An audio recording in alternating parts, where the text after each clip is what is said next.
Kuha ang CCTV video na ito noong January 20, 2025 bandang alas 11 ng gabi sa Caloocan City. Makikita rito ang 15 anyos na si Sofia, hindi niya tunay na pangalan, na naglalakad sa isang eskinita.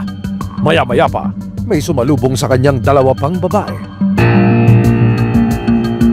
Ilang saglit pa, sinapak,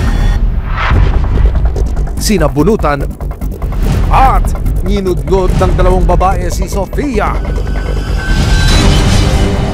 Makalipas ang 5 minuto, nagpulasan ang grupo nang dumating ang isang lalaki at umawat sa gulo.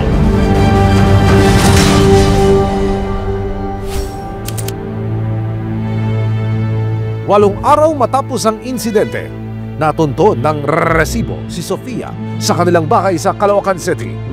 Umabsent siya sa klase dahil hanggang ngayon iniinda pa rin daw niya ang mga natamo niyang sugat at pasa. Nung pagtas po ako nila bugbugin, sumakit po yung dito ko. Tapos yung dito po sa ulo, di po makaiga ng maayos dahil po sa mga iniinda ko. Pinagsasapak po nila ako sa bato. Ayong pa sa ina ng biktima na itatago namin sa pangalang Rochelle. Lumabas lang daw ang anak niya para bumili ng pagkain, pero habang papauwi na raw si Sofia, dito na raw siya hinarang ng dalawa pang babae at sinimula na siyang paulanan ng mga sapak,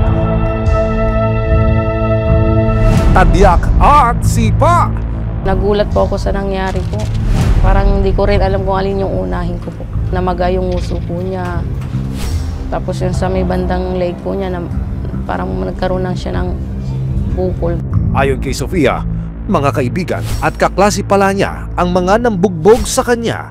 Sino yung pinakamatalik na kaibigan mo dun sa dalawa? Yung pinaka-close mo dun sa dalawa? Yung isa po, may kita lang po. Pero di po yung gaano close. At ang ugat ng gulo, nagkaroon lang daw sila ng hindi pagkakaunawaan. Parang po, yung pinagkakalat ko daw po na bayaran daw po sila kahit wala naman po akong sinasabi. Kaya hindi raw niya akalain na ang simpleng chismis tungkol sa kanyang pangchichismis ay mauuwi pala sa bugbugan. Gusto ko na puputulin yung pagkakaibigan namin dahil po sa nangyari.